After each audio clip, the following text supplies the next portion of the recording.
네, 반갑습니다. 김초롱입니다. 우리 갈라디아서 공부하고 있는데 시작하도록 하겠습니다. 혹시 또 오늘 처음 들어오신 분들 계실까봐 잠깐 광고하는데, 교재는 제가 쓴 갈라디아서 주석이라는 책이 있습니다. 그래서 여러분들이 뭐 인터넷이나 이런 데서 쉽게 주문해서 받으실 수 있을 텐데, 이 책을 계속해서 사용해서 이제 강의할 거니까 뭐 구입 원하시면 하시면 되겠습니다. 오늘 28쪽이죠. 28쪽 하단, 지금 갈라디아서 1장 지금 아직 2절 하고 있는데 보겠습니다. 2절에 보시면 우리 하나님 아버지와 주 예수 그리스도라는 말이 나오죠. 여기에 보시면은 하나님 아버지하고 주 예수 그리스도가 같이 나오잖아요. 여러분들이 이런 표현을 성경에서 우리가 자주 접하게 되는데, 뭐 이거 당연한 거 아니냐 그렇게 생각할 수 있지만, 우리가 이거를 좀 자세히 들여다보면은 하나님 아버지도 이제 신이시고 예수 그리스도도 신이시죠. 두 분이 여기 같이 등장하는 겁니다. 이렇게 했을 때 여러분, 이것이 일신교인가요? 일신교 뭐예요? 모노테이즘. 하나님은 한 분이시다라는 거잖아요. 우리 성경 구절 하나 찾아보겠습니다. 고린도전서 8장 6절. 고린도전서 8장 6절.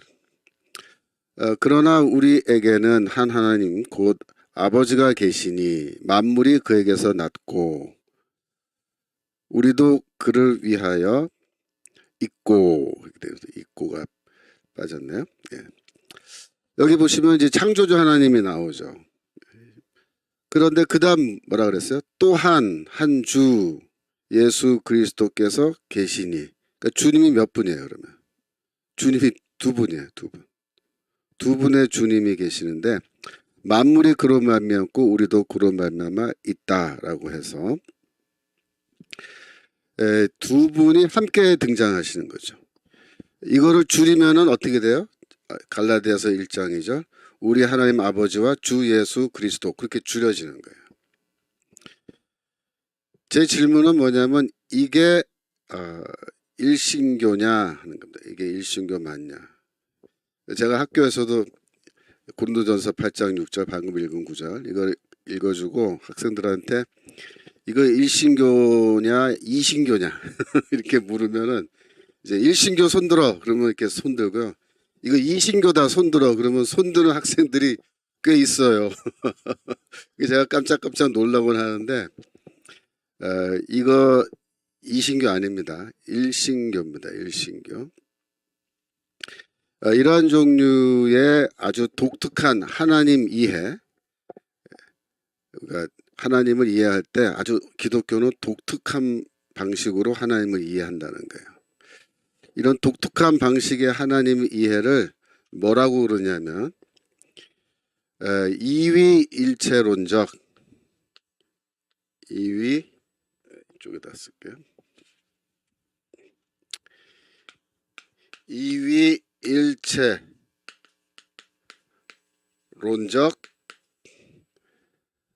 일신교, 이렇게 말합니다. 일신교. 이위란 말이 뭐예요? 두 분이라는 뜻이에요. 두 분. 하나님과 예수 그리스도. 그렇죠? 그래서 이걸 영어로 바이니테리안 모노시즘.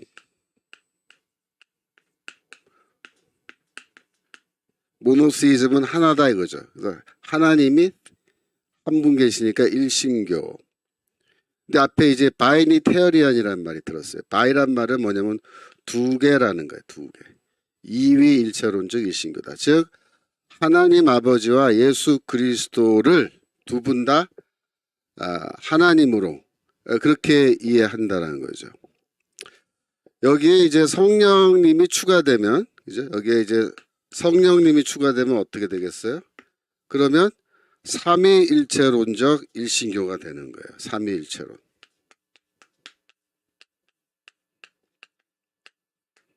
일체론적 일신교가 되는 거예요. 일신교. 영어로 말하면 트리니테리안.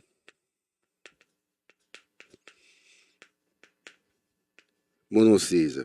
똑같죠? 모노시이즘. 그래서 우리 기독교는요, 하나님을 이렇게 이해할 때 삼위일체론적으로 이해하는 거예요. 성부 하나님, 성자 하나님, 성령 하나님이 각각 계시는데 이 세 분이 또 뭐다? 하나다. 이렇게 하는 거예요. 하나다. 지금 바울이 갈라디아서 1장 2절에서 우리 하나님 아버지와 주 예수 그리스도 이렇게 말할 때 이제 성령이 빠져 있으니까 이거를 우리가 이위일체론적 모노시즘이다 이렇게 얘기를 하는 건데, 여러분들이 유대교나 또 이슬람교도 일신교죠. 근데 유대교와 이슬람교가 똑같이 일신교, 모노시즘이지만 우리랑은 다른 종류의 일신교예요. 그래서 이거를 구분할 때 어떻게 구분하냐면은, 유대교나 이슬람교는 유니테리안, 모노시즘이다. 그렇게 말합니다. 유니테리안, 모노시즘. 무슨 말이야? 유니는 뭐야? 하나다 이런 말이야. 하나다. 그러니까 유대교나 이슬람교는 창조주 하나님, 이슬람교는 알라 한 분만 하나님으로 인식하고 그 외에 다른 분이 없어요. 그래서 이런 거를 유니테리안, 그러니까 하나만 인정하는, 하나의 하나님만 인정하는 그런 종류의 모노시즘이다. 그렇게 말하는데, 우리 기독교는 뭐라고요? 기독교는 삼위일체론적 일신론이에요. 굉장히 독특한 겁니다. 그래서 유대교와 이슬람교의 일신론과 달라요. 이게. 우리는 창조주 하나님과 예수 그리스도가 동등하다, 같은 하나님이시다라고 말하고 거기에 성령님까지 추가해서 세 분이 다 하나님이시근데 각각 자신의 어떤 이거는 이제 어떤 그 지위를 말하는 거죠. 또 person, 인격, 각각 구분되는 인격 갖고 계시지만 세 분이 하나다. 그래서 이 이위일체론적 혹은 삼위일체론적 일신교가 우리 기독교에 나타나는 겁니다.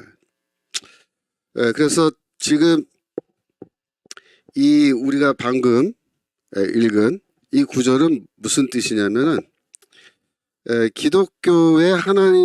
기독교인들이 복음의 하나님을 이해할 때 우리는 절대로 하나님 한 분만 하나님이라고 이해하는 게 아니고 십자가에서 죽으신 예수 그리스도와 성령님까지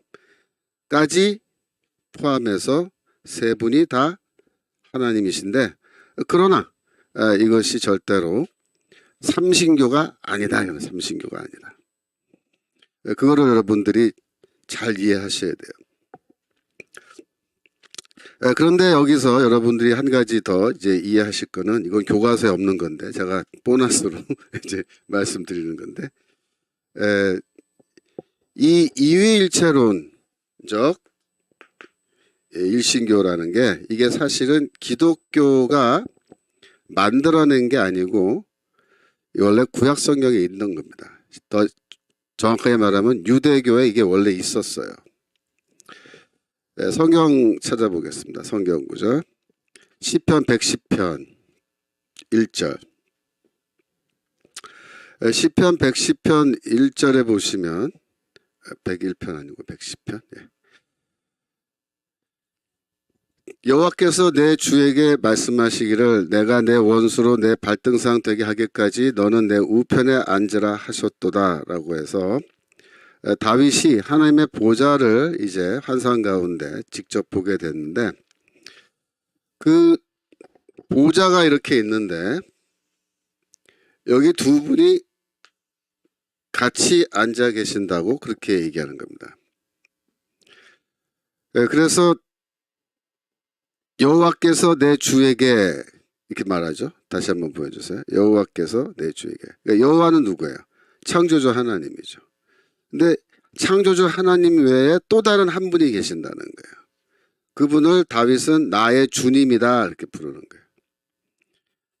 창조주 하나님께서 나의 주님에게 말씀하시기를 내 우편에 같이 앉자 이렇게 말씀하셨다. 그 두 분이 같이 앉아 계시는데 이 그림이 뭐예요? 이게 바로 이위일체론적 일신교를 보여주는 그림입니다.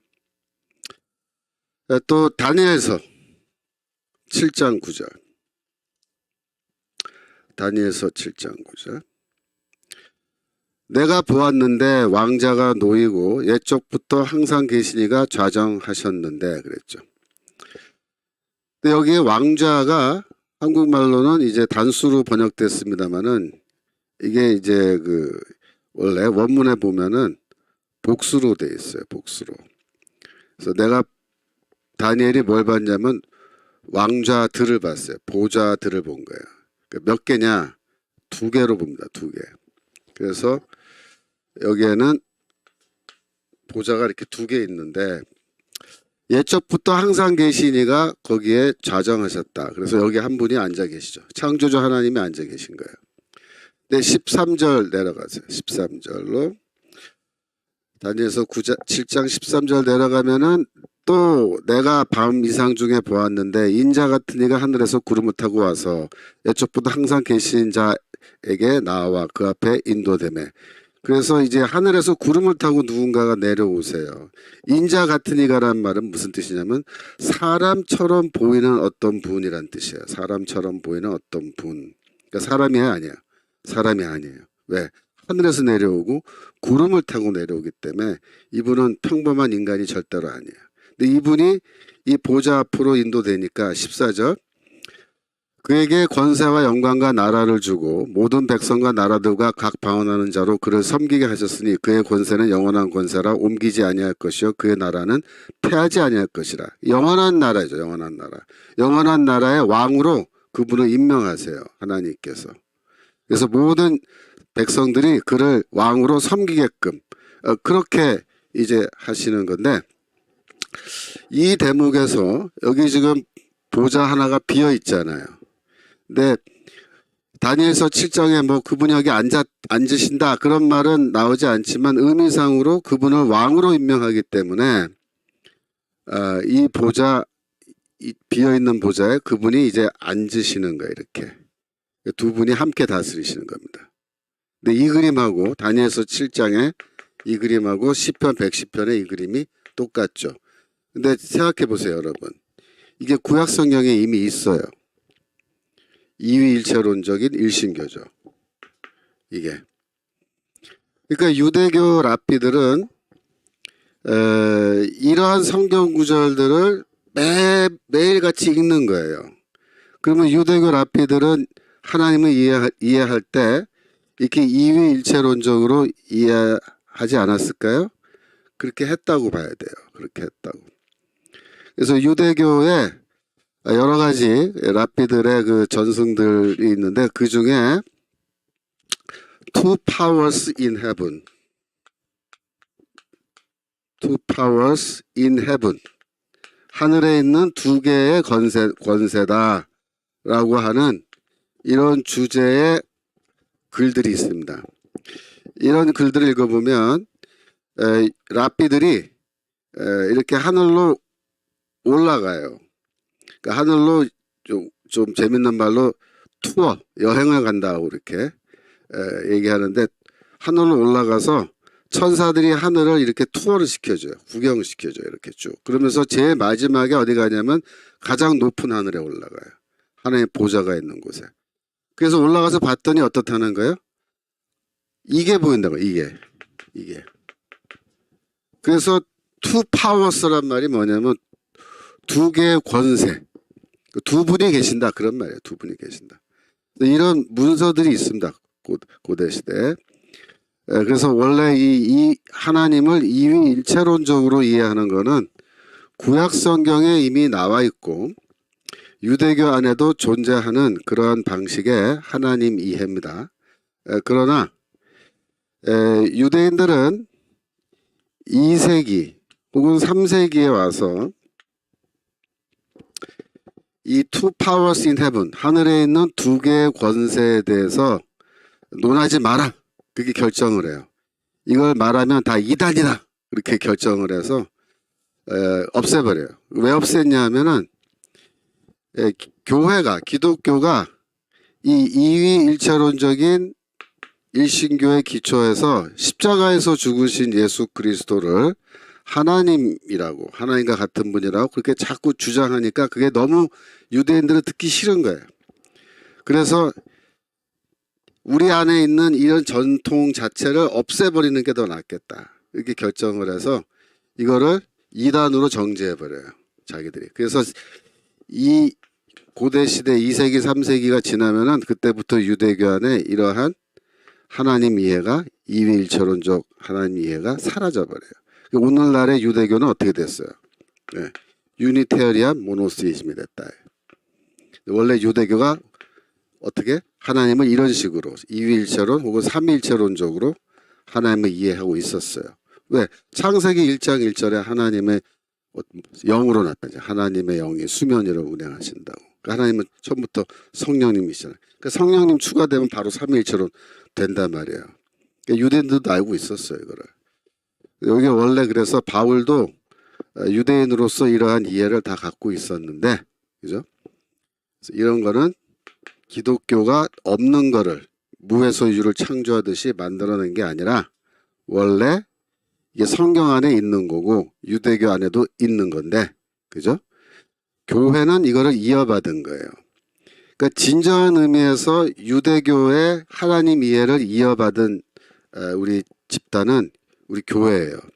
오늘날의 유대교는요, 이거 다 잃어버리고 없어요.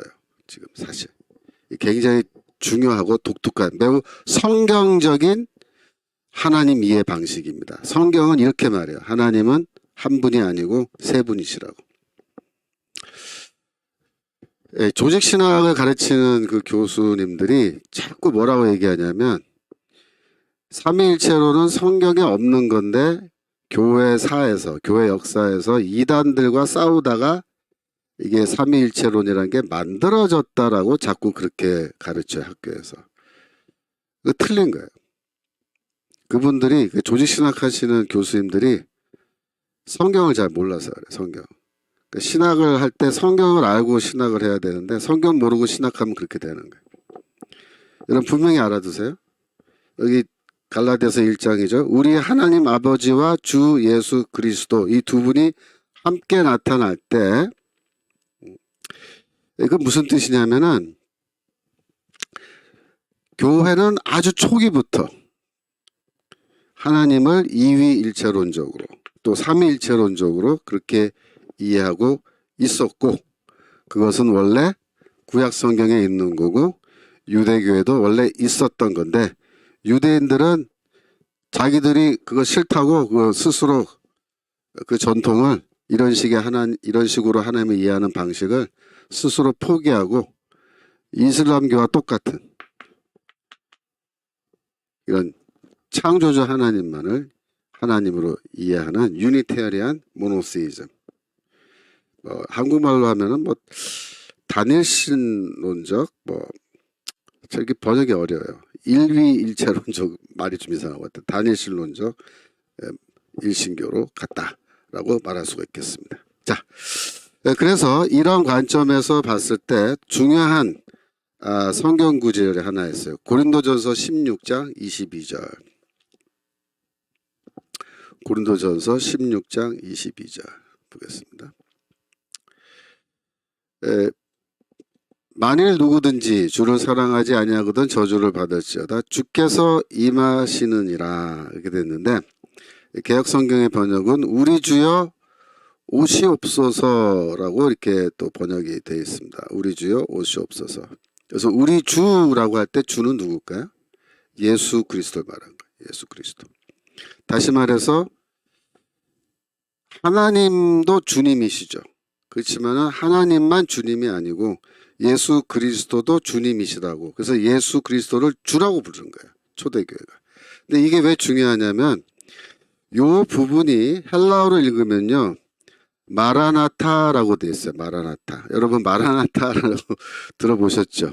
무슨 마라나타 뭐 찬양 이런 것도 옛날에 유행하고 그랬었는데 이 마라나타라는 말이 이게 아람어를 헬라어로 이렇게 음역해서 거기 적어놓은 겁니다. 다시 말해서 마라나타는 아람어예요.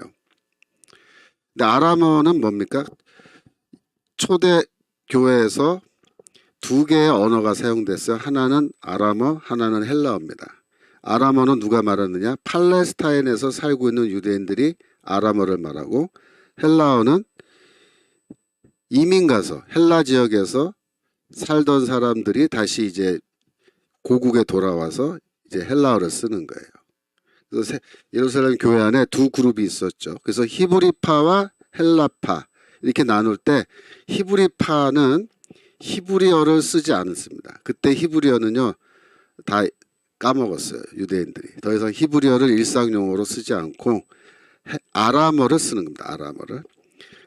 구약 성경은 물론 히브리어로 기록됐지만 일반인들은 다 아람어를 써요. 그래서 예수님도 아람어로 이제 말씀하시고 제자들도 아람어를 쓰는 사람들이 대부분이었는데, 자 보세요.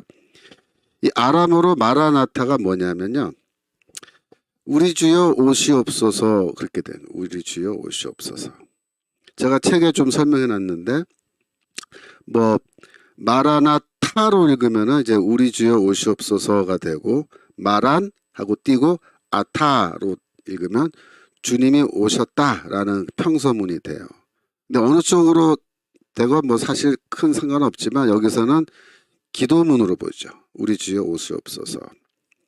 왜냐하면 이제 그 요한계시록에도 22장 20절 보세요. 요한계시록 22장 20절에 동일한 기도문이 나와요. 예.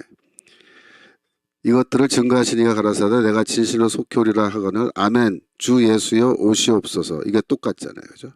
근데 여기는 이제 헬라어로 써 있어요. 이건 마라나타가 아니고 그냥 헬라어로 번역해서 우리 주 예수여 오시옵소서 이렇게 돼 있는데, 다시 돌아와서 그래서 요거는 기도문으로 본다고요.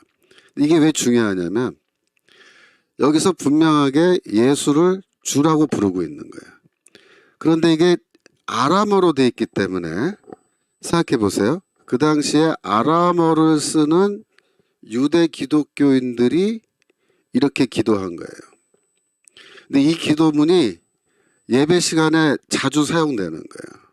그래서 너무나 이게 자주 사용되다 보니까 헬라어를 말하는 그런 교회에서도 자기들도 마라나타 이렇게 하는 거예요. 마라나타. 헬라어로 우리 주여 오시옵소서 이렇게 말 안 하고 아람어로 그냥 마라나타. 우리가 이제 할렐루야 이렇게 하는 것처럼 초대교회 사람들은 마라나타 주님 오시옵소서 이렇게 이제 찬양도 하고 기도도 하고 이렇게 하는 거죠. 그런데 이 아람어를 쓰던 사람들이 이걸 제일 먼저 쓰기 시작한 거예요. 마라나타라는 기도문을. 이 사람들이 누굴까요? 누굴 것 같아요? 팔레스타인에 있는 아람어를 쓰는 유대 기독교인들인데 그 사람들이 이 마라나타라는 기도문을 제일 처음 쓰기 했단 말이에요. 누굴까요? 어느 교회일까요? 어느 교회일 것 같아요? 대표적인 교회가 예루살렘 교회, 예루살렘 교회. 그래서 이 마라나타라는 이 기도문은 예루살렘 교회에서 시작됐을 거고, 예루살렘 교회의 아람어를 말하는 즉 히브리파 유대 기독교인들이 제일 처음 사용하기 시작했을 거고, 그들이 예배 시간에 이 기도문을 쓴 거예요. 언제부터 썼을까요? 그게 이제 문제인데, 이게 그들이 먼저 썼고 이것이 점점 유명해져서 바울이 교회 개척하고 다니면서 바울도 야 우리도 마라나타라고 이렇게 하자라고 해서 가르쳐 준 거예요. 그래갖고 고린도 교회에서도 마라나타 이렇게 한 거예요. 그러니까 고린도전서 16장 22절에서 바울이 아무 설명 없이 그냥 마라나타 이렇게 써도 고린도 성도들이 읽고 다 아는 거예요. 아, 이거 마라나타네. 우리 맨날 하는 말이잖아. 이렇게 되는 거예요. 그죠? 그러니까 이건 무슨 뜻이냐면 매우 초기에 예루살렘 교회에서부터 예수를 주라고 부르기 시작했다. 그 얘기입니다. 즉 다시 말해서 아주 초기부터 예루살렘 교회는 십자가에서 죽고 부활하신 예수를 하나님으로 인식하고 하나님으로 인정하고 예수를 예배하기 시작했다. 그런 뜻입니다. 예수를 예배하고 예수를 향해 기도하고 예수를 찬양하고 그를 하나님으로 경배했다.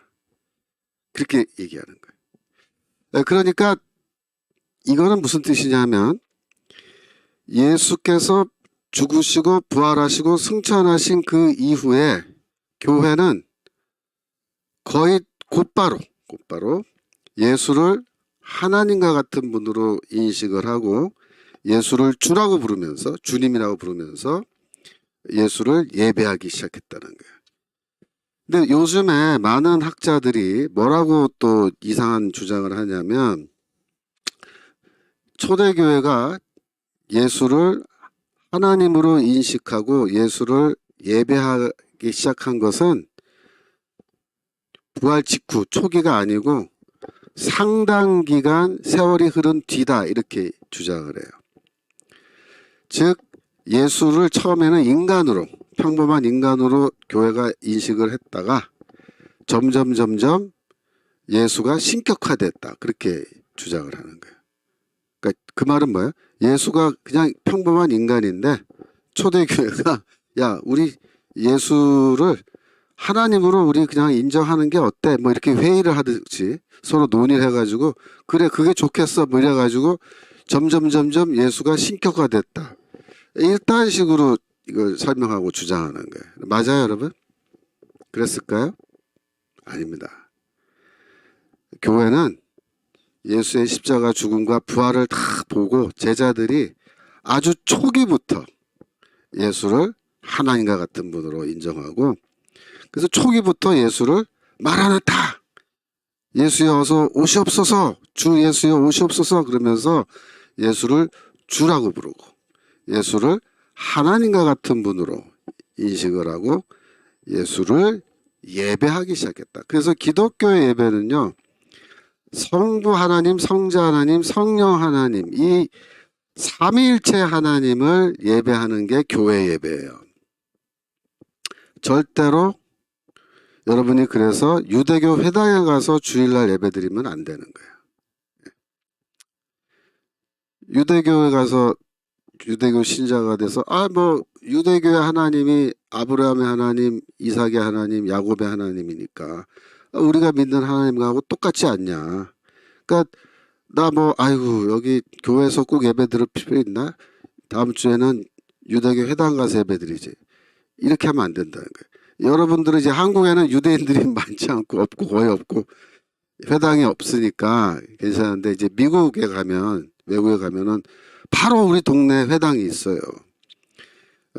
근데 초대교회 때는요.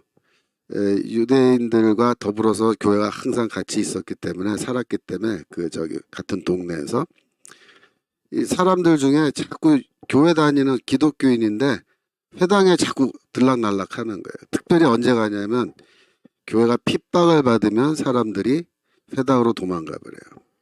왜? 교회는 황제 숭배를 면제받지 않았어요. 황제 숭배 해야 되는데 회당은 황제 숭배를 면제받았거든요. 그래서 황제 숭배 문제 때문에 교회가 핍박받으면 회당으로 도망가는 거예요. 그런 문제가 있었어요. 여러분들이 그래서 요한계시록에 보면은 회당을 뭐라 부르냐면은 사탄의 회당이라고 그렇게 이야기하는 게 나와요. 우리 한번 찾아볼까요? 계시록 어디 가냐면 2장 9절 계시록 2장 9절 이게 이제 서머나 교회에 향해서 하시는 말씀인데, 내가 내 환난과 궁핍을 아노니 실상은 내가 부유한 자니라. 자칭 유대인이라 하는 자들의 회방도 하노니 실상은 유대인이 아니요 사단의 회다. 그랬대. 사탄의 회당이다. 그런 말입니다. 사탄의 회당이다. 이 회당은 사탄의 회당이다. 그렇게 얘기해. 왜 그러냐면 유대인들이 교회가 핍박받으면 살살 꼬시는 거예요. 유대인들이. 야, 너 왜 이렇게 고생해 회당에서. 어? 그냥 우리 회당으로 와. 유대교 신자가 돼. 할례 받고. 그러면 얼마나 좋아. 핍박도 안 받고. 너희가 믿는 하나님하고 우리가 믿는 하나님하고 뭐 많이 달라? 똑같잖아. 그러면서 막 꼬시는 거예요. 그 말에 속아가지고 이 바보 같은 저 크리스찬들이 또 막 회당으로 가는 사람들이 생기는 거죠. 절대 그러면 안 된다. 왜요? 회당에 가서 드리는 예배는요.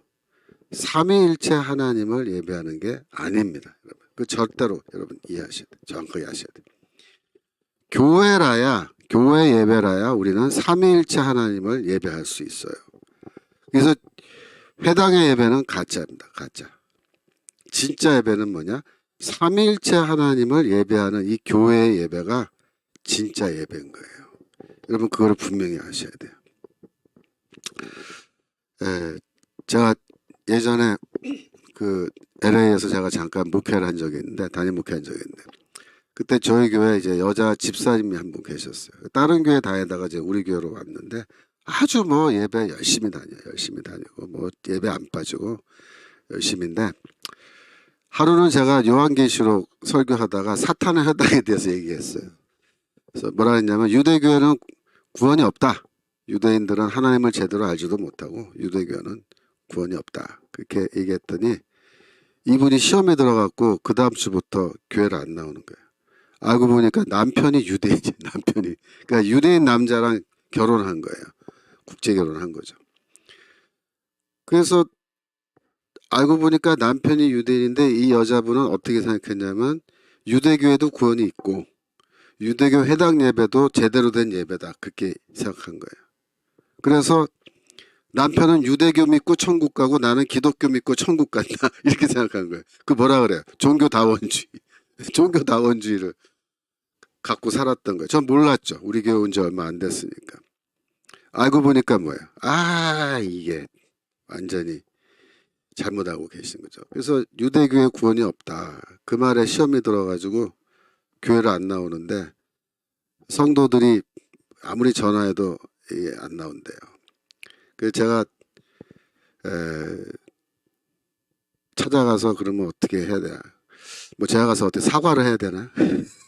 미안하다고 유대교 회당에 구원이 있다고 제가 그러면 얘기하면 나올까요? 그건 아니죠. 그래서 제가 그런 경우는 제가 신방을 안 갔습니다. 진리에 대한 문제 여기에 대해서는 양보할 수가 없죠. 유대교 회당에 구원이 없다. 유대교 회당의 예배는 제대로 된 예배 아니다. 하나님을 삼위일체론적으로 이해하는 것만이 하나님을 제대로 이해하는 거고 교회 예배만이 진실된 예배다. 라는 거를 분명히 얘기해야 됩니다. 그게 성경적 진리예요. 그래서 여러분들이 이거를 잘 이해를 하시기 바랍니다. 자, 1장 4절로 넘어가겠습니다. 1장 4절 그리스도께서 하나님 곧 우리 아버지의 뜻을 따라 이 악한 세대에서 우리를 건지시려고 우리 죄를 대속하기 위하여 자기 몸을 주셨으니 여기에 보시면은 이제 그리스도의 죽음의 목적이 뭐냐? 구원은 또 뭐냐? 세 번째로 구원이 우리에게 어떻게 주어졌느냐? 이 질문에 대한 대답이 여기 4절에 다 나와 있어. 이게 굉장히 중요한 구절이에요. 그리스도는 자기의 몸을 즉 자기 자신을 주셨는데 아버지의 뜻을 따라서 주셨다. 그렇게 돼 있습니다. 아버지의 뜻. 그러면 메시아가 고난받고 죽는 것이 하나님 아버지의 뜻이다 라는 게 구약성경 어디에 나오느냐? 이사야서 53장 10절에 나옵니다. 자, 성경 찾겠습니다. 이사야서 53장 10절. 고난받는 주의 종에 대한 이야기죠. 거기 보시면 53장 10절 여호와께서 그에게 상함을 받게 하시기를 원하사 질고를 당케 하셨은즉, 그렇게 되어 있습니다. 그러니까 여호와 하나님, 창조주 하나님이, 그는 누구냐면 고난받는 주의 종이에요. 이 주의 종이 상함을 받게 되기를 원했다. 상함을 받는다는 게 뭐냐면 이렇게 막 때려가지고 산산조각이 난다, 그런 동사예요. 때려서 산산조각이 나게 하다. 예수가 막 맞고 또 십자가에서 죽으시고 그래서 몸이 완전히 찢어지는, 그죠? 우리 지난주 신학자 토크에서 이제 궁창의 물을 둘로 나누신 거, 그걸 제가 그리스도의 몸이 찢어진 것과 같은 거라고 우리가 이렇게 설명을 드렸는데, 몸이 찢어진 그거를 하나님께서 원하셨다. 그런데 그 다음 구절 읽어보면은 그 영혼을 속건제물로 드리게 이르면 그가 그 씨를 보게 되며 그날은 길 것이요 또 그의 손으로 여호와의 뜻을 성취하리로다. 그래서 이 주의 종은요, 아버지의 뜻에 순종해요. 그래서 아버지의 뜻이 내 몸이 찢어지고 상함을 받는 거다라는 걸 알고 그 길을 걸어가셔서 하나님의 뜻을 성취하신다고 그렇게 되어 있는데, 바로 이 이야기를 지금 바울이 갈라디아서 1장 4절에서 이야기하고 있는 겁니다. 그 다음에 넘기셔서 32페이지입니다. 32페이지 보면 그리스도는 자기 자신을 주셨다라는 이런 말을 여기서 이제 하는데, 바울은 그리스도가 자신을 주셨다라는 말을 굉장히 자주 해요. 보시면 디모데전서 2장 6절, 그가 모든 사람을 위하여 자기를 대속물로 어떻게 해요? 주셨으니, 주신다, 이렇게 돼 있죠. 디도서 2장 14절, 그가 우리를 대신하여 자신을 주심은, 그죠? 주심은. 이렇게 그리스도가 자기 몸을 주셨다라는 말을 이렇게 자주 하는데 그 이유가 뭘까요? 그것은 마가복음 10장 45절 찾겠습니다. 마가복음 10장 45절에 근거한 겁니다. 예수님께서 이렇게 말씀하세요. 인자에 온 것은 성경을 받으려 함이 아니요 도리어 섬기려 하고 자기 목숨을 많은 사람의 대속물로 어떻게 해요? 주려 하심이라. 자기 목숨을 주는 거예요. 자기 목숨을 주는 거를 자기를 주셨다, 이렇게 말한 거예요. 자기를 주셨다, 혹은 자기 몸을 주셨다, 똑같은 말이죠. 예수는 주시는 거예요. 주시는 거예요. 예. 우리 댓글에 보니까 축도하실 때 성자 예수 그리스도의 보혈의 은혜와 성부 하나님의 사랑하심과 성령 하나님의 교통하심이 있을지어다. 그렇죠. 목사님들께서 축도할 때 항상 삼위일체론적으로, 그죠? 삼위일체론적으로 하나님을 이해하고 삼위일체론 하나님의 축복을 강구하죠. 맞습니다. 그래서 우리 교회는 삼위일체론적으로 하나님을 이해하는 거예요. 이게 진정한 의미에서 제대로 된 성경적인 하나님 이해인 거죠. 감사합니다. 우리 누구 고양이 진주, 네, 고양이 진주님, 예, 감사합니다. 예. 다시 돌아와서 예수께서 인자가 온 것은, 내가 온 것은 왜 왔어요? 내 목숨을 주기 위해서 왔다, 이렇게 말씀하시죠. 그러니까 예수님도 그렇게 말씀하시고 바울도 예수가 자신을 주셨다고 그렇게 이야기하는 건데요. 이러한 그 내용들은 초대교회의 매우 오래된 신앙 고백문일 가능성이 높다고 봐요. 그래서 많은 학자들이 이거를 뭐라고 얘기하냐면요, 영어로 giving up, 기부가 주다잖아요. giving up 그러면은 give up은 혹은 give over가 더 좋겠네. give over, giving over, 넘겨준다는 거예요. 넘겨준다. giving over formula라 그래. formula.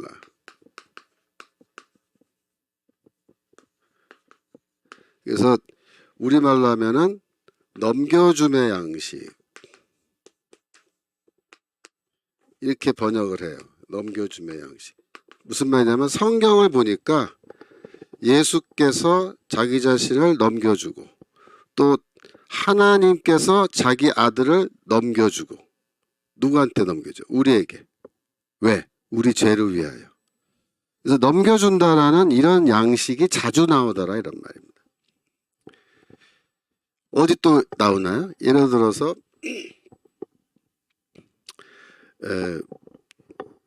로마서 4장 25절. 여러분 교과서의 33페이지 하단에 있습니다. 33페이지 하단. 로마서 4장 25절. 예수는 우리 범죄를 위하여 내어줌이 되고, 내어줌이 뭐야? 넘겨주는 거예요. 영어로 말하면 give over. 여기 수동태로 되어 있어요. 우리의 죄를 위하여 넘겨짐을 당했다 이렇게 된 거예요. 넘겨짐을 당했다. 그러니까 누가 넘겨줬을까? 하나님께서 넘겨줬다. 그렇게 이해하실 수 있겠죠. 그죠? 하나님께서 넘겨주셨다. 또 비슷한 내용이 나오는 곳이 한 군데 더 있어요. 로마서 8장 32절.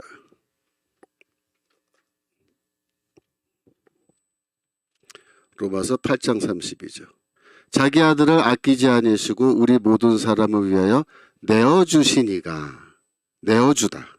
이게 뭐예요? give over. 넘겨주는 거. 넘겨주는 거. 그래서 하나님은 자기 아들을 내어주세요. 내어주세요. 우리에게 넘겨주신다. 그렇게 되어 있어요. 근데 이런 식의 그 표현들, 양식, 포뮬라 이런 거는 굉장히 오래된 초대교회의 신앙 고백문으로 그렇게 봅니다. 자세한 건 제가 거기에 좀 설명을 했는데 쉽게 말하면 이게 이사야서 53장 12절 53장 12절 이거 찾지 마세요. 좀 시간 많이 걸리니까 이건 좀 간단하게 설명을 진행하겠습니다. 53장 12절 그러니까 고난받는 주의 종의 제일 마지막 부분인데 그 부분을 히브리어로 읽지 않고 헬라어로 읽으면은 거기에 넘겨준다라는 동사가 2번이나 나와요. 그래서 이 주의 종은 하나님께서 그를 이렇게 넘겨주신다는 거예요. 우리의 죄를 위하여. 그게 성경의 이사야서에 그대로 나온 거예요. 그래가지고 바울이 그 얘기를 이 로마서 4장 25절, 뭐 또 8장 32절 등등해서 똑같이 하는 겁니다. 여러분들이 이 대목에서 이제 이해하셔야 될 거는 34페이지로 넘어갑니다. 교과서 34페이지. 예수는 자기 자신을 넘겨주셨다는 거예요. 넘겨주셨다. 그건 하나님의 뜻이었고 하나님도 그걸 원하셨다. 그래서 예수께서 십자가에서 죽으실 때 그 십자가에서 죽으신 것은 아버지 뜻에 순종한 거예요. 그죠? 마가복음 14장 36절 보면은 겟세마네 동산에서 기도하실 때 아빠 아버지여 아버지께는 모든 것이 가능하오니 이 잔을 내게서 옮기시옵소서 그러나 나의 원대로 마옵시고 아버지의 원대로 하옵소서라고 기도하시죠. 그게 뭐예요? 하나님 뜻에 순종한 거예요. 순종. 성경 찾겠습니다. 빌립보서 2장 8절. 빌립보서 2장 8절에서도 바울이 뭐라 그랬냐면 예수는 자발적으로 하나님의 뜻에 순종하여 십자가에서 죽으셨다. 그렇게 말해요. 자발적 순종이에요. 사람의 모양으로 나타났음에 곧 자기를 낮추시고 죽기까지 복종, 순종. 누구에게? 하나님께. 순종하셨으니 그 뭐냐? 곧 십자가에서 죽으신 것이다. 그렇게 말하죠. 아멘.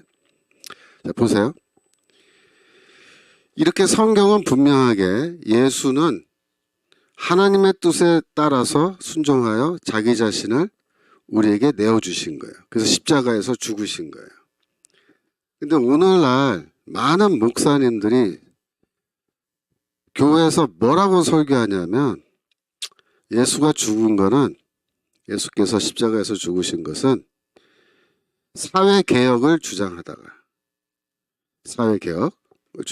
기득권 세력에게 미움을 받아서 기득권 세력들이 저 예수가 자꾸 사회개혁 주장하니까 가만 놔두면 안 되겠다. 그래서 예수를 잡아다가 죽였다는 겁니다. 그래서 예수가 개혁을 주장하다가 중간에 개혁을 다 완성하지도 못하고 개혁을 주장만 하다가 개혁도 이루지 못하고 중간에 허무하게 잡혀가서 죽으셨다는 거예요. 그러니까 타살된 거죠. 타살. 자발적으로 죽은 게 아니라는 거예요. 자발적으로. 예수가 자기를 주신 게 아니고 억지로 끌려가서, 예수는 죽기 싫은데, 예수는 죽을 계획도 없고 죽고 싶지도 않은데, 왜? 계속 개혁을 해야 되니까. 그런데 강제로 끌려가서 타살당해 죽었다. 이따위 식으로 예수의 죽음을 설명해요. 그리고 결론이 뭐예요? 그러니까 어떻게 하자? 우리가 예수가 하다만 그 미완의 혁명을 우리가 완수해야 된다. 누가? 교회가. 그러니까 교회는 왜 존재하는 거예요? 사회개혁기관으로 존재하는, 사회개혁을 하기 위해서. 그런 식으로 설교를 합니다. 제가요, 신학교 다닐 때 저도 그렇게 배웠고요. 제가 평생 신앙생활 하면서 그런 설교 들은 거는요, 수도 없이 많아요. 우리 통합측뿐만 아니고 다른 교단도 많이 있을 거예요. 근데 그게 맞습니까, 여러분? 예수는 사회개혁가였나요? 복음서의 예수 그리스도의 활동이 사회개혁을 주장한 거였나요? 아닙니다. 예수는 사회개혁을 주장한 게 절대로 아니에요. 예수가 주장한 건 뭐예요? 회개할 것과 나를 믿고 하나님의 백성이, 새 백성이 되어서 구원받고 하나님 나라 들어갈 것. 그걸 설교하셨어요. 구원을 영적 구원. 그런데 영적 구원은 간 곳이 없어요, 지금. 간 곳이 없고 전부 다 그냥 사회개혁. 예. 사회정의, 사회평등 이런 거. 누가 그런 걸 주장합니까? 이 좌파 신학자들이. 또 좌파 목사들. 근데 묘한 게 스스로를 나는 복음주의적이라고, 나는 또 보수교단이고 이런 주장하는 분들이 결국 성경 얘기하고 예수 그리스도의 십자가 죽음 얘기할 때는 이렇게 설명하는 거예요. 앞뒤가 안 맞아요. 앞뒤가 안 맞아요. 그래서 그거를 뭐라 그러냐면요, 영어로 프리머추어 데스라 그래요. 프리머추어 데스. 데스는 죽음이고 프리머추어는 뭐냐면, 머추어가 뭐예요? 다 성장한 그런 뜻이죠. 그러니까 프리머추어 그러면 다 성장하지 못하여 그런 뜻이죠. 그러니까 열매가 무르익지 못하여 그런 뜻입니다. 예수가 죽었는데 예수는 아직 무르익지 못한 상태에서 죽었다는 거예요. 왜? 사회개혁을 주장만 하다가 사회개혁을 못하고 죽었으니까 프리머추어 데스다. 아직 다 때가 되지 않았는데 너무 일찍 죽은 거다. 그런 말입니다. 맞아요? 이게 틀린 겁니다. 틀린 거예요. 그래서 이런 식으로 예수를 사회개혁가로 설명하고 이렇게 하는 거는요, 이거 해방신학에서 하는 거예요. 해방신학, 민중신학에서 이렇게 주장을 하는 건데, 이게 지금 한국교회에 보편화되어 있는 겁니다. 그러니까 우리나라가 이렇게 된 거예요. 우리 교회가 이렇게 되고. 여러분, 왜 교회가 사회 안전의 최후의 보루고, 그죠? 또 민주주의의 최후의 보루가 돼야 되잖아요, 교회가. 근데 왜 우리나라 교회가 민주주의의 최후 보루가 되지 못하고 오히려 민주주의를 무너뜨리는데 앞장서서 지금 이렇게 일부 교회는 그렇게 활동하고, 또 대부분 성도들은 사회적 위기나 국가적 위기가 왔는데도 전혀 움직이지 않잖아요. 왜 안 움직이는 줄 아세요, 여러분?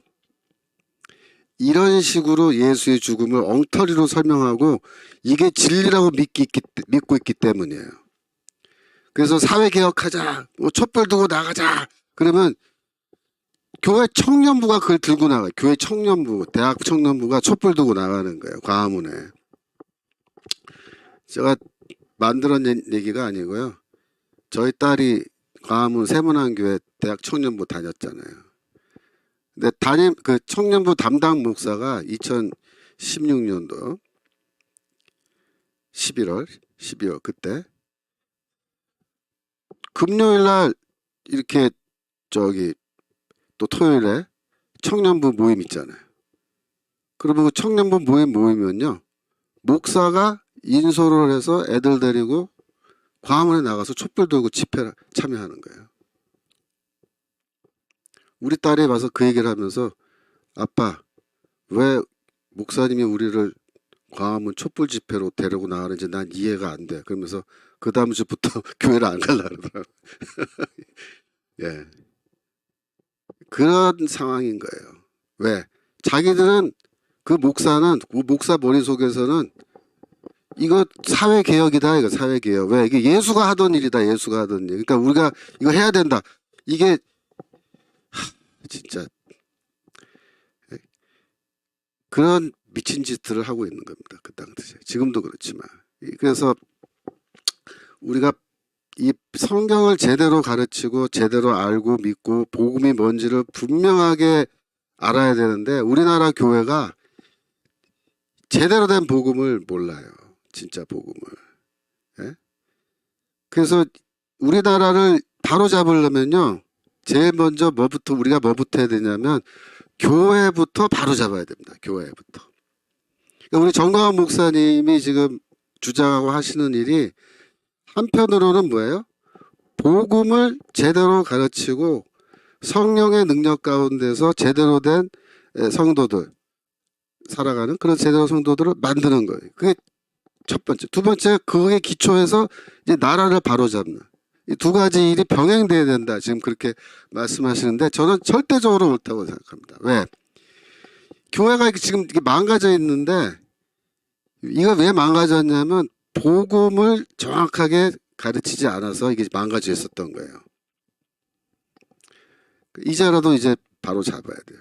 그래서 뭐 예수가 사회개혁을 주장하다가 프리머추어 데스, 예.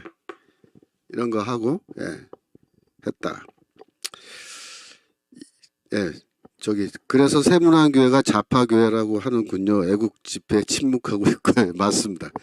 제가 어느 교회 출신이겠어요, 제가 세문안교회에서 유아세례 받고 그 교회에서 유년부 전도사도 하고 제가 지금도 소속은 서울노회로 돼 있어요. 세문안교회 소속으로. 제 출신 교회가 제일 잘 알죠. 제가 대학 청년부, 세문안교회 대학 청년부, 제가 그 대학 청년부 했잖아요. 그때 대학 청년부에서 완전히 뭐 해방신앙, 뭐 민중신앙 이런 거 말할 것도 없고요. 완전히 뭐 거기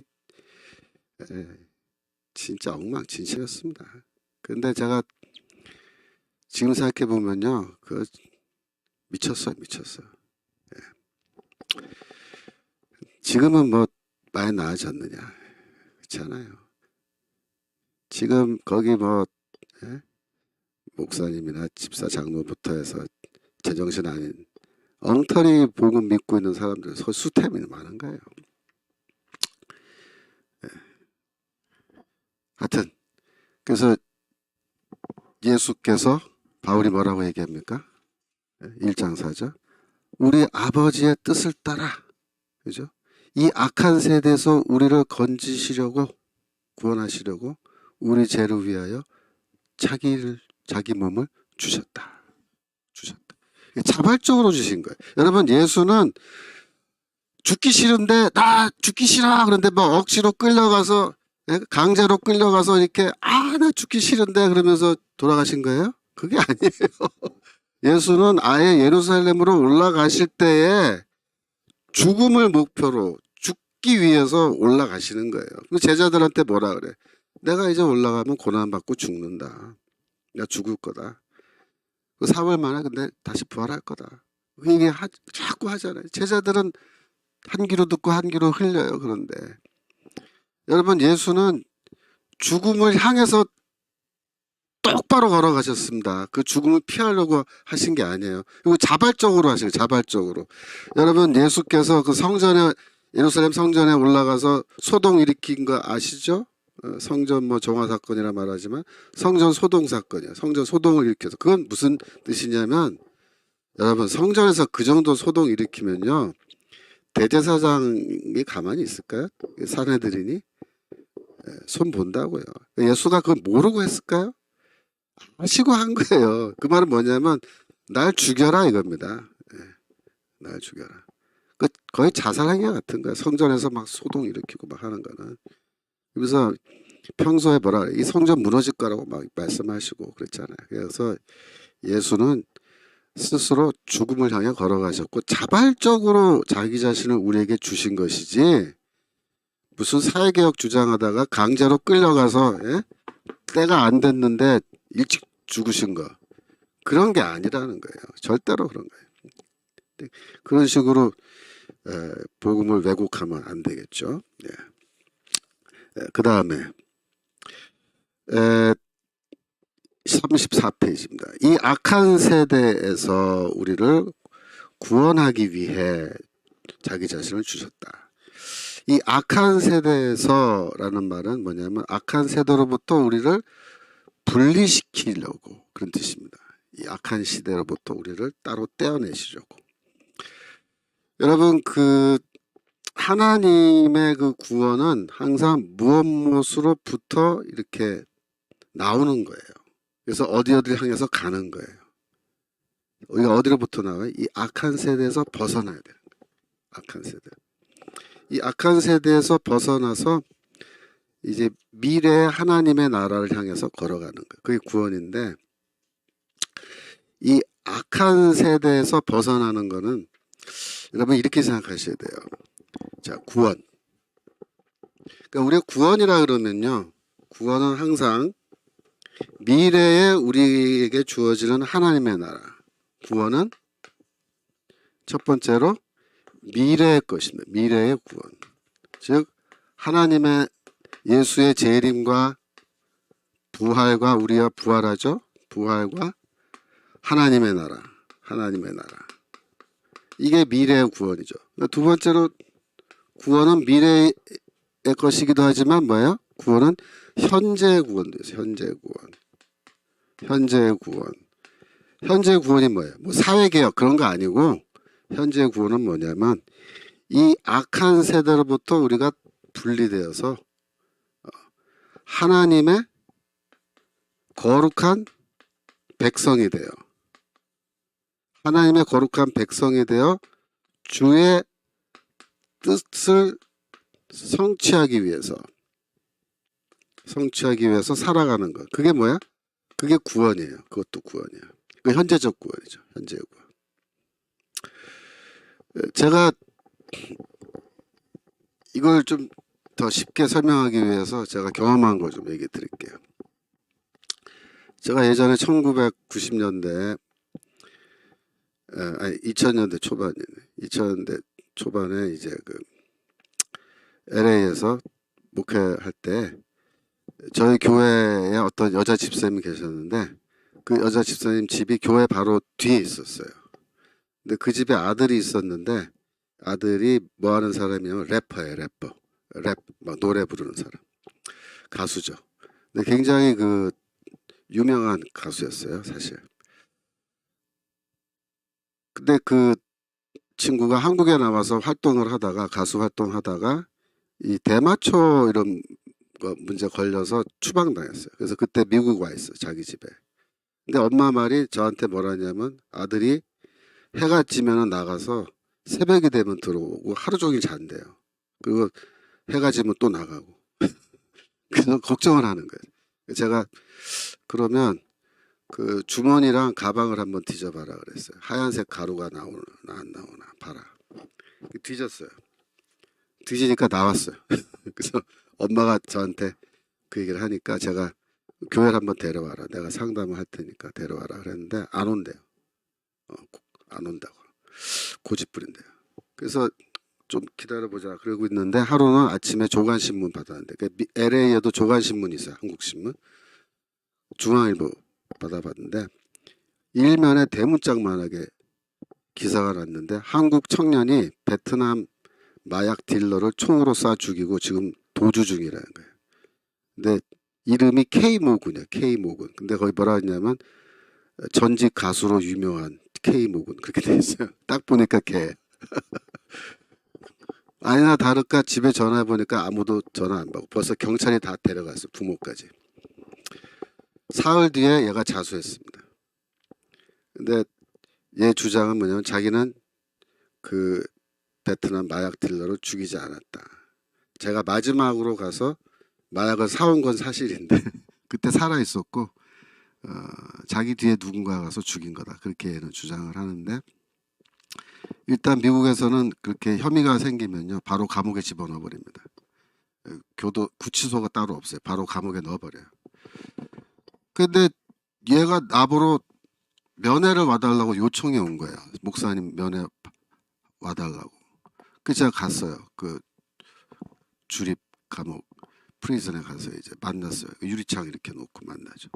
얘가 뭐라 하냐면 죄수복 입고 있는데 뭐라 하냐면 목사님 저 진짜 안 죽였어요. 저는 목사니까 그 말을 일단 믿죠. 그래 알았다. 뭐라 하냐면 기도해달라는 거야. 기도. 여기서 나가게 해달라고. 무죄로 석방되게 해달라고. 그러면서 뭐라 하냐면 내가 나가면 정말 이제부터는 주를 위해 살겠습니다. 그런 거예요. 제가 원래 중학교 때까지 교회 열심히 다녔고 한때 목사가 되고 싶었대. 근데 이렇게 마약 중독돼서 지금 그렇게 돼 있는 거예요. 그래서 저는 뭐 기도했죠. 그리고 이제 재판을 이제 했는데 얘가 그 도망갔을 때 타고 있던 차에 피가 묻어 있는 게 있었는데 그걸 DNA로 분석했는데 본인의 피도 아니고 그 베트남 사람 피도 아니고 제3자의 피라는 거예요. 그래서 판사가 이제 그 증거 불충분으로 무죄로 선언하고 이제 석방을 했어요. 그때까지가 한 6개월 걸렸습니다. 그 기간이. 그 기간 동안 엄마는 매일같이 새벽기도 나와서 기도하면서 막 그냥 막 하나님한테 소리내서 기도하다가 막 까무러쳐요. 한 번은 뭐 가슴에 답답하니까 숨을 못 쉬고 까무러쳐서 막 119 부르고 제가 병원 데려가고 뭐 별의별 일이 많았습니다만은 근데 하여튼 다행스럽게 온 성도가 같이 기도하고 그래서 그랬는지 몰라도 하여튼 석방돼서 나왔어요. 그런데 문제는 그 다음부터가 문제예요. 집에 왔단 말이에요. 근데 집에 왔는데 이제 뭡니까? 애가 이렇게 일어나서 바깥으로 나가려고 그러면 엄마가 야 너 어디가 그러면 어디가 또 마약 사러 가는 줄 알고. 근데 거기서 불과 5분 거리도 안 걸려요. 거기 메가더팍이라고 LA에 있는데 거기 가면 마약 득식을 하거든요. 거기 뭐 20불만 주면 마약을 사요 바로. 그러니까 전부 다 마약 중독 심하죠. 그런데 지금 그 걔도 스스로 문제인 거예요. 자꾸 이제 마약도 하고 싶으니까. 그래서 엄마가 저한테 와서 그 얘기를 하길래 제가 그러면 아침에 일찍 아침 먹고 교회로 출근시켜라. 그러면 우리 교회 교역자가 저까지 포함해서 5명 있었어요. 한 사람이 2시간씩 걔를 데리고 있는 거예요. 저도 걔랑 매일같이 2시간씩 뭐 성경도 읽고 기도도 하고 상담도 해주고 뭐 그러면서 시간 보내는 거예요. 그러면 이제 마약 사러 안 가니까. 그렇게 해서 또 몇 달을 지냈습니다. 그래서 결국은 그 친구가 이제 마약에서 어느 정도 자유롭게 되고 그게 잘 돼서 나중에 이제 자기가 이 교회는 못 다니겠대 창피해서 다른 교회가 나서 영락교회 가겠대. 그래서 가라. 그래서 잘 됐어요. 이렇게 잘 됐어요. 근데 제가 그 다음에 귀국해서 하루는 텔레비를 보는데 걔가 나와서 춤을 추고 있더라고. 텔레비에서 노래 부르면서. 이게 보니까 살이 쪘어요. 살찌면 뭐냐면 마약을 안 한다는 뜻입니다. 마약을 하면요 살이 쫙 빠져 인간이. 그래서 아 내가 보면서 아 제가 마약을 안 하는구나. 한국에 들어와서 또 이렇게 활동하는구나. 보기 좋더라고요. 그랬는데 또 한 몇 달 지난 다음에 신문에 또 기사가 났어요. 그 녀석이 또 어디 그 뭐 대마초인지 마약인지 그 하다가 또 걸려가지고 이게 영구추방 돼서 쫓겨났더라. 제가 그 사건을 이렇게 쭉 보면서 구원이란 뭐냐? 다시 생각해봐. 다시. 미래의 구원도 구원이죠. 미래의 구원도 구원입니다. 그러나 현재의 구원. 그 집사님을 생각하면요, 참 안 됐어요. 그 아들 하나 낳아서 키우는데 그 아들이 어떻게 하다가 교회 신앙생활도 안 하고 그러다가 마약 중독돼가지고 그러고 살고 있는 거예요. 근데 여러분들 자녀들 어때요 지금? 예? 우리 자녀들이 주일 되면 교회 가서 예배드리고 신앙생활 하고, 그죠?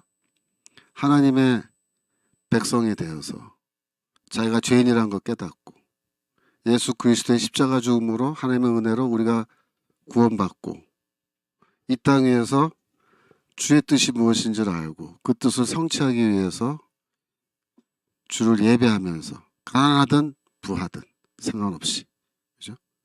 내가 좋은 대학 갔건 못 갔건 상관없이, 내 직장의 연봉이 얼마건 상관없이 그들이 하나님의 백성으로 이 땅에서 정말 제대로 살아가고 있다면 그건 뭐예요?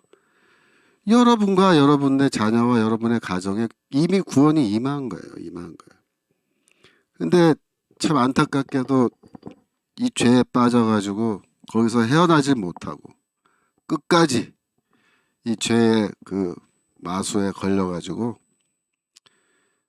제대로 된 삶을 살지 못한다면 이미 심판이 그에게 임한 거 아니겠습니까? 그렇죠? 그래서 제가 이 성경을 읽다가 특별히 갈라디아서 1장 4절에 이 악한 세대에서 우리를 구하시려고 자기 몸을 주셨다. 그죠? 이걸 읽을 때마다 제가 걔 생각이 참 많이 나요. 안타깝죠. 안타깝죠.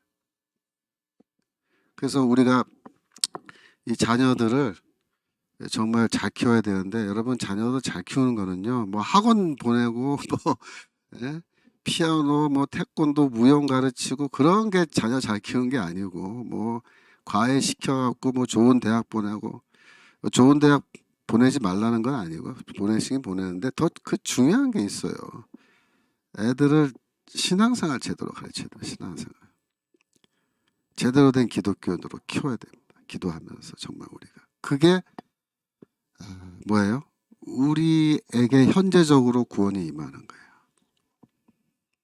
제가 안타까운 건요, 제가 고등부 다닐 때 우리 고등부는 어떤 분위기였냐면 고3이 되면 주일날 예배를 안 나와도 교회에서 이해를 해줬어요.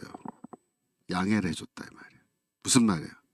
고3은 공부가 바쁘니까 주일날 예배 안 들어도 된다요. 그게 우리 고등부의 참 지금 생각하면 어이가 없죠. 방침입니다. 그래서 고3 때는 교회 예배 빠져도 교사들이 나오라고 전화를 안 하는 거예요. 그거 참 말이 됩니까? 지금 생각하면 미친 거예요. 그거. 교회는 그렇게 하면 안 돼요. 교회는 어떻게 가르쳐야 되죠? 교회는 너희가 좋은 대학 가는 것보다 더 중요한 게 있다, 그렇게 가르치는 거예요. 하나님을 예배하는 거고 신앙생활 잘하는 거고 하나님의 백성이 되는 거, 이게 더 중요하다. 너희가 좋은 대학 가서 암만 좋은 직장 가고 돈 많이 벌어도 하나님도 모르고 네가 죄인이란 것도 모르고 예수 그리스도의 십자가 죽음의 그 위대한 구원의 복음도 모르고 너희가 개차반 같이 살아간다면 나가 죽는 게 낫다. 나가 죽는 게 차라리. 그 실패한 인생이다. 그렇게 가르치는 거예요. 그게 제대로 가르치는 거예요. 그죠? 너희가 설사 좋은 대학 못 가고 좋은 직장 못 갖고 뭐 남들이 보기에는 뭐 별 볼 일 없는 그런 삶처럼 보인다 할지라도, 예, 뭐예요? 너희가 하나님을 알고 하나님을 예배하고 주의 백성으로 살아간다면 그건 성공한 인생이다. 그렇게 가르치는 게, 그게 복음이고 그게 교회죠. 그게 가르쳐야 됩니다. 이 악한 세대에서 우리를 구원하셨다. 너희가 이 악한 세대에 이 어둠의 사탄의 자녀로 살아가면 안 된다. 그건 죽음의 길이다. 빛의 자녀로 하나님을 위해서 우리가 살아가야 된다. 그렇게. 그러니까 우리가 자녀들에게 말 한마디 할 때도 참 신중하게 하셔야 됩니다. 예. 어떻게 말을 하냐에 따라서 애들이 생각이 바뀌는 거예요. 잘못된 길로. 제가 미안한 얘기지만 그래서 제 고등학교 때 친구들 상당수가 지금 교회를 안 다녀요. 교회 안 다녀요. 안타깝죠. 잘못 가르쳤기 때문에. 자, 다시 돌아와서 그 2세대에 대한 얘기 좀 하겠습니다. 35페이지. 2세대와 오는 세대라는 게 있는데 이게 원래 유대교에 있던 그런 개념입니다. 그래서 2세대는 지금 현재 세대고 2세대는 곧 망하고 오는 세대가 온다. 그래서 2세대와 오는 세대, 이걸 이제 대조하는 말씀들이 성경에 자주 나와요. 그래서 거기 교과서에 되어 있죠. 35페이지 마가복음 10장 30절 현세에 있어 집과 형제와 자매와 어머니와 자식과 전토를 100배나 받되 박해를 겸허해 받고 내세에 영생을 받지 못할 자가 없다. 현세에 내세에 이렇게 현세가 뭐야? 2세대. 내세는 뭐야? 올레자 오는 세대. 마태복음 12장 32절 누구든지 말로 인자를 거역하면 사하심을 얻되 누구든지 말로 성령을 거역하면 이 세상과 오는 세상에서도 사함을 얻지 못하리라. 예. 보여주세요.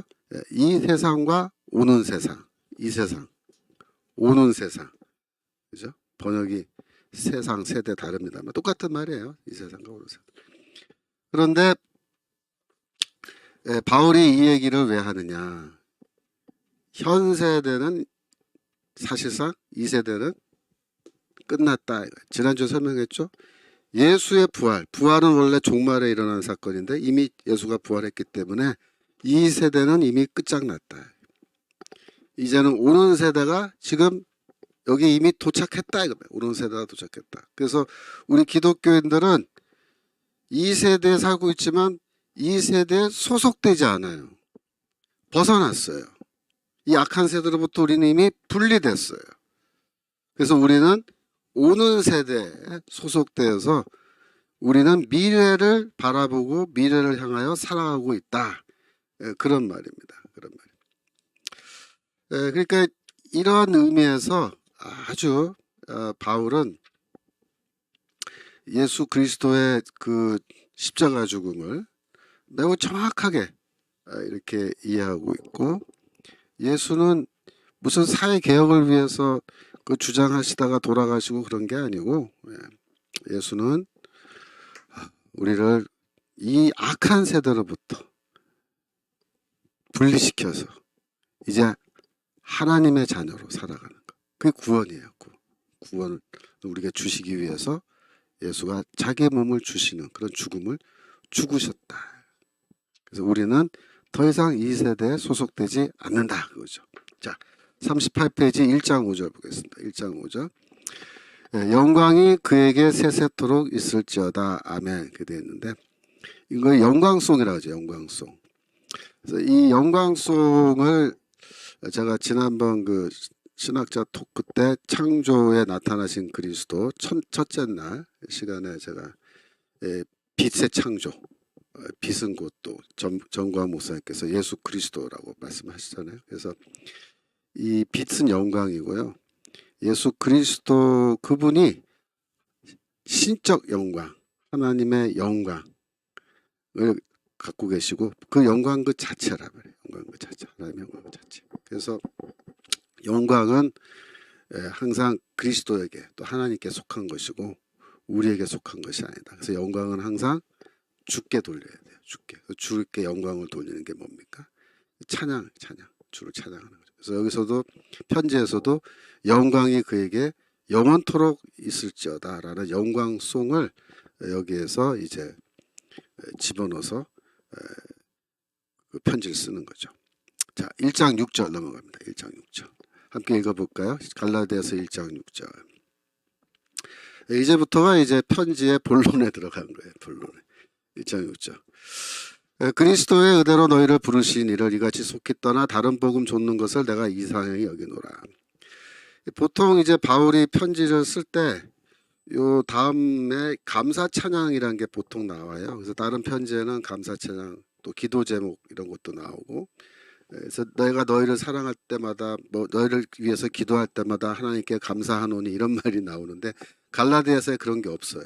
감사 찬양이 없어요. 왜 없을까요? 지금 바울이 좀 마음이 급해요. 그리고 지금 약간 좀 이 갈라디아 교회를 향해서 굉장히 언짢은 마음이 많아요. 그래서 이 감사 찬양을 생략해 버린 겁니다. 생략하고 바로 본론으로 넘어가는데, 본론도 보통 이게 세게 나가는 게 아니에요. 야, 내가 정말 이해를 못하겠다. 이상하게 여기노라. 그거는요, 이해를 못하겠다. 난 도대체 너희가 왜 이러는지 난 이해가 안 돼. 이렇게 편지 시작하는 거예요. 뭐가 이해 안 되냐면 그리스도의 은혜로 너희를 부르신 이 하나님이죠. 하나님을 너희가 이같이 속히 떠나.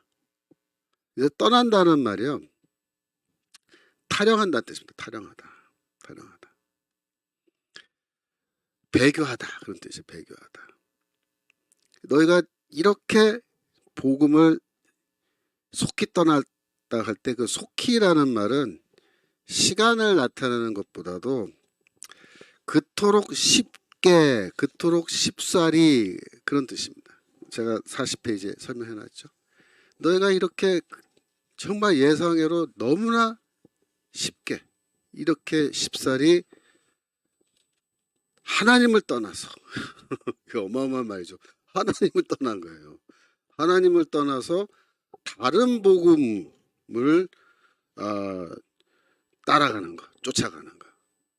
도대체 이해할 수가 없다. 이렇게 말해요. 도대체 이해할 수 없다.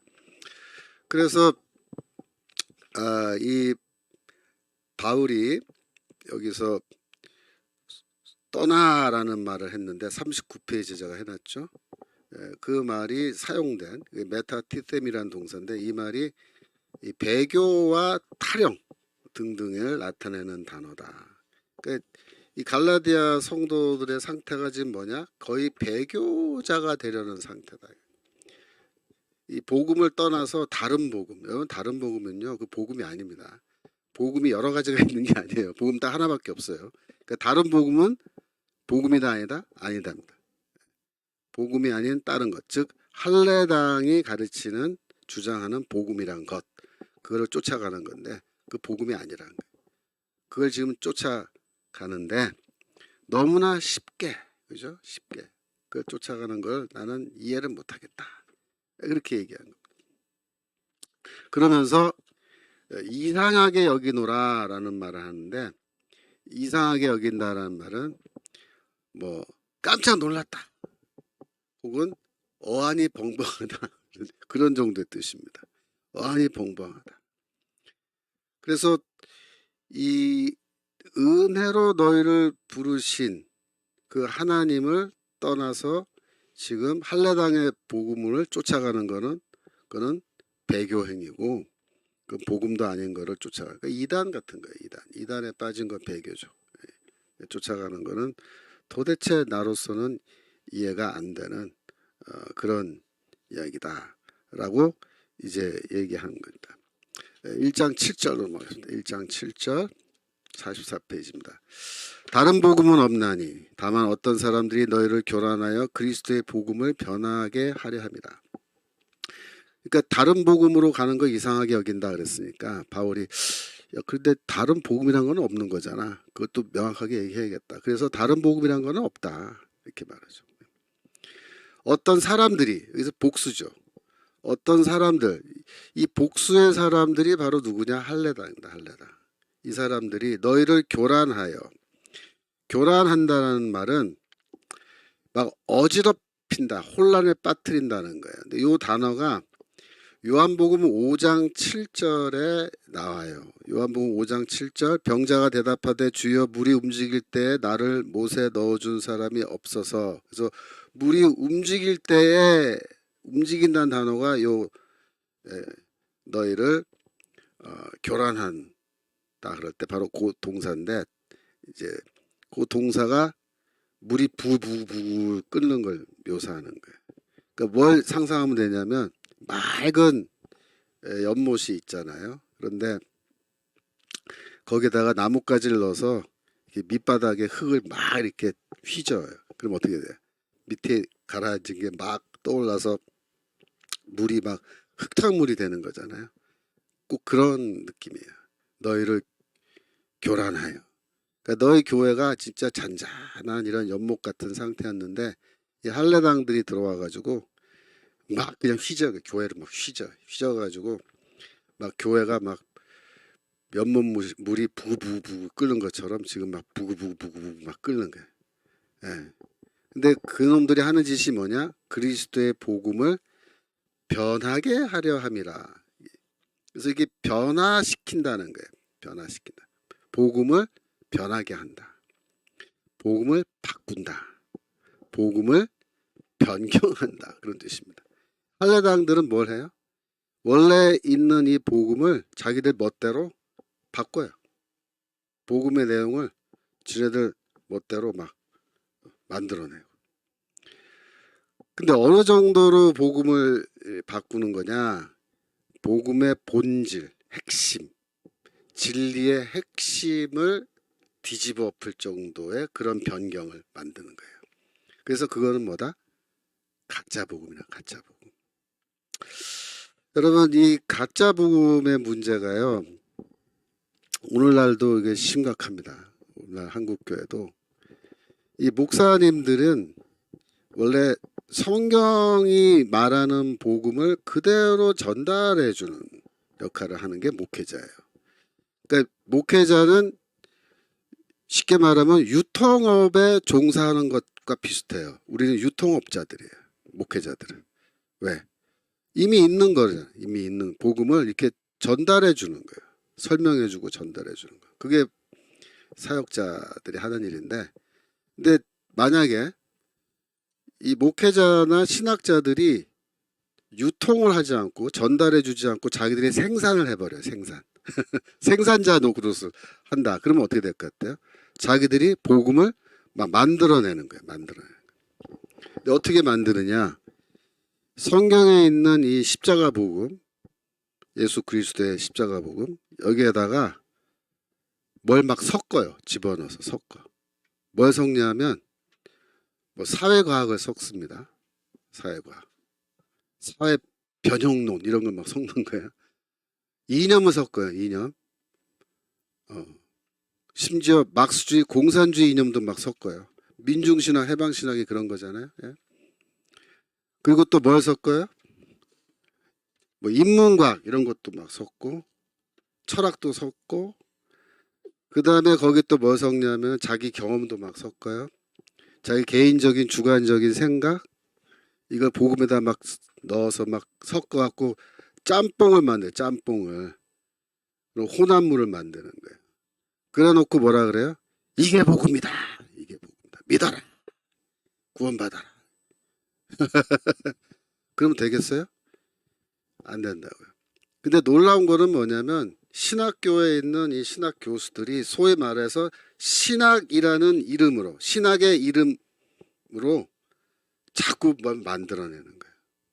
근데 그 만들어내는 게 성경의 내용과 부합하면 괜찮아요. 근데 성경의 내용과 부합하지 않고 성경의 내용을 왜곡시키고 아까 말씀드린 것처럼 민중신학이 그 예수의 십자가 죽음을 사회 개혁가로서 뭐 개혁 주장하다가 잡혀 죽은 걸로 얘기하는 것처럼 그따위 식으로 엉터리로 이야기하는 거예요. 그래서 오늘날에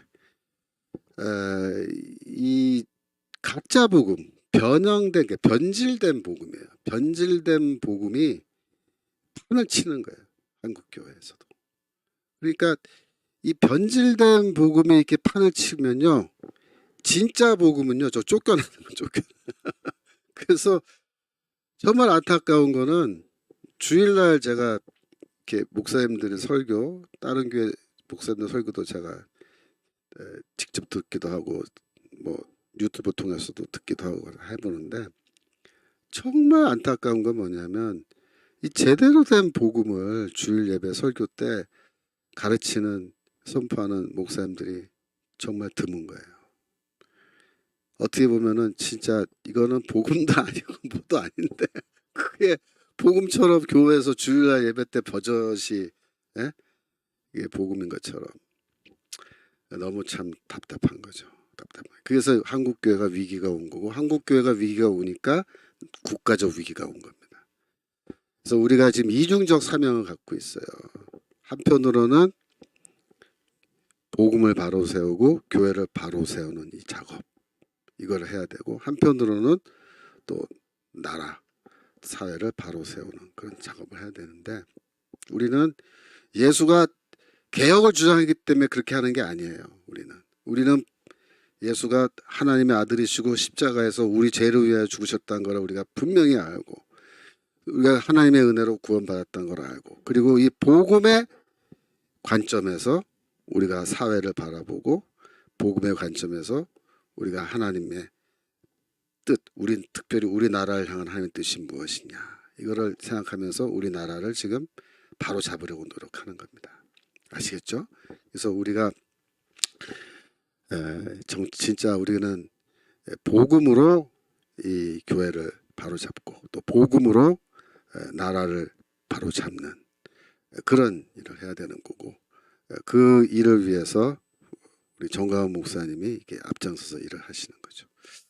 제가 좀 전에 여기 강의하러 오면서 프랑스에서 사는 제 친구, 제 세문안교회 친구 한테 카톡을 받았어요. 뭐라 하냐면 정가은 목사님 어떤 분이야? 괜찮은 목사님이냐 좀 대답 좀 해달라고 나한테 연락이 왔어요. 그래서 제가 쫙 써서 보냈는데 진짜 프랑스에서도 제 친구가 전 목사님 얘기를 와서 전에 듣고 저한테 물어볼 정도로 지금 우리 전 목사님과 또 우리 성도님들이 나라와 교회를 바로잡기 위해서 하시는 일들 이게 굉장히 널리 알려지고 있는 것 같아요. 그래서 한편으로는 좀 많은 사람들이 관심을 갖고 있으니까 또 다행스럽게 생각하고 한편으로는 참 이 일을 위해서 우리가 더욱 기도하고 정말 노력해야겠다 그런 생각을 합니다.